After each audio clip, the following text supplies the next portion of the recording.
Bahai Schools, tools for mass conversion. If there is a Bahai school in your neighborhood, you need to be very careful not to put your children in their school, just for the sake of ease and proximity. Doing so may rob your children of their faith. Baha'is use schools as a tool for mass conversion of children to Baha'i religion. Initially, they introduced some moral activities for students. Of course, nobody would object to a moral intervention. Then they gradually start using the stories of their Baha'i claimed prophets Bab and Baha'u'llah and their quotations for so-called character building. Children are made to memorize the verses from scriptures holy to Baha'is. Children sing Baha'i songs, praising the fake Baha'i prophets and prominent personalities like Bab, Baha'u'llah and Abdul Baha, expressing their love for these persons, and they grow up doing this on a daily basis. They are provided with coloring books aligned with Baha'i teachings, stories, and themes. As time passes, Baha'i schools continue deploying more tools and techniques involving Baha'i religion and literature, thereby influencing and impacting the fragile mind of the child, in a way that the receptive and tender mind is indoctrinated by Baha'i thoughts, personalities, scriptures. All of this is done in the name of character building and empowering youth. If none of this is detected and stopped at an early stage, then the Baha'is introduce formal programs from Class 1 to Class 5 called Children Classes, and from Class 6 to Class 10 called Junior Youth Empowerment Program. As this preaching goes unobjected by the ignorant parents, who naturally are unaware of what's happening to their children in the school, the Baha'is introduce Baha'i prayers in the name of devotional sessions. All these tools put together are called Baha'i Core Activities. You can search this term on the internet and see that these are the basic tools they deploy with an intent to make the whole world Baha'i in a very short span of time. The technical terminology Baha'is themselves use to describe this mass conversion is called entry by troops or intensive program of growth. Entry by troops is a Baha'i concept you can search on the internet or watch our video about it on this channel. Entry by troops actually means that Baha'is want to convert human population to Bahaism in large groups at a mass scale in a short period of time, thereby naming it entry by troops. Intensive program of growth refers to a focused, systematic approach to accelerating expansion of Baha'i community, involving structured, short-cycle activities, 3-month, followed by quick reporting, reflection and planning for next quarter for rapid expansion of believers.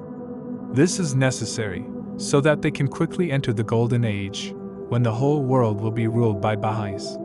This can only be possible if they start working on children of today in large numbers, for which they open Baha'i-inspired schools in areas where they see they are not getting any resistance from local population. They operate for a few years without introducing the Baha'i beliefs.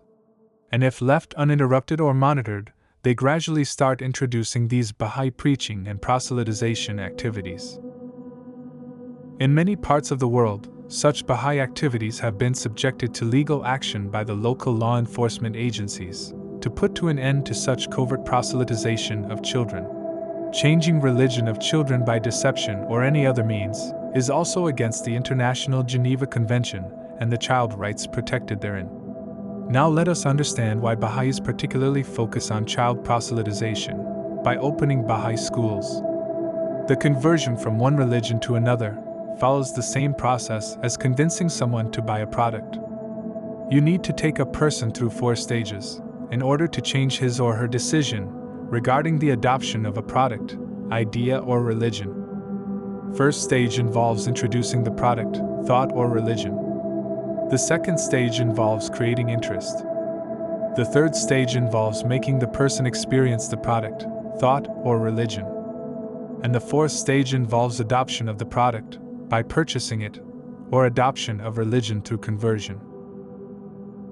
Baha'is also know that elders are not generally receptive to new thoughts. They don't have time, or religion is not a priority for them. It is just a set of practices they've inherited from their parents, or if they are too religious already, then they are content with their own religion.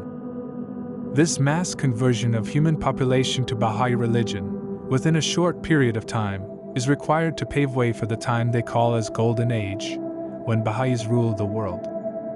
Please search this terminology on the internet to understand what we're talking about.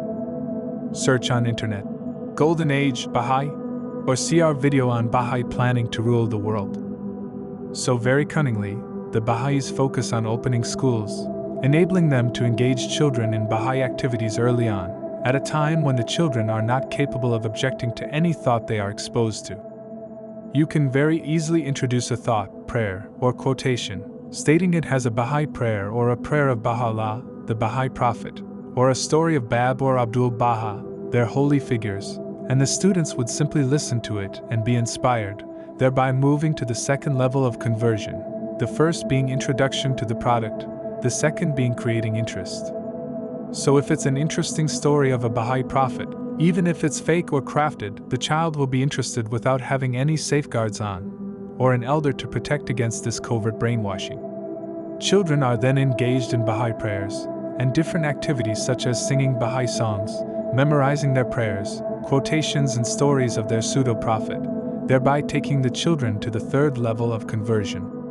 You may remember that the third level of conversion or embracing the change involves experiencing the product, thought, or religion. Opening Bahai schools very easily takes thousands of children through the first 3 stages of conversion effortlessly, and without raising the guards of their parents. Then only the 4th stage remains, which is accepting the religion and joining the cult. The Baha'is are not in a hurry for achieving this 4th stage, because this can take place any time in the future, when the child grows out of the influence of the parents.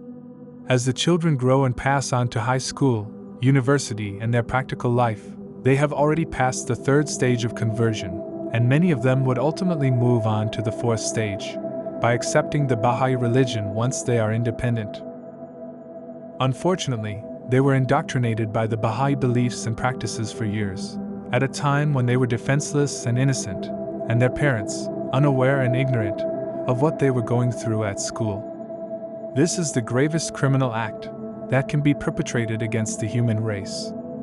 Even if these children do not become a Bahai, they remain open to and actually facilitate the Bahai expansion at any point in their life by facilitating the connections and participation of their loved ones in the Bahai core activities, which they themselves have been a part of during early childhood, so they don't feel threatened by participating or making their loved ones part of such activities. They do not realize that they were subjected to mass covert proselytization during their childhood schooling, actually designed to take them through the conversion process as they grow up and independent. Now you understand how Bahai schools enable child proselytization without children or their parents understanding what is going on. This conversion takes place in 4 stages, first 3 of which easily take place in school, while they wait for the 4th stage as the children grow up and independently participate in Bahai core activities. If there is a Bahai school in your neighborhood, you need to be very careful not to put your children in their school just for the sake of ease and proximity. Doing so may rob your children of their faith.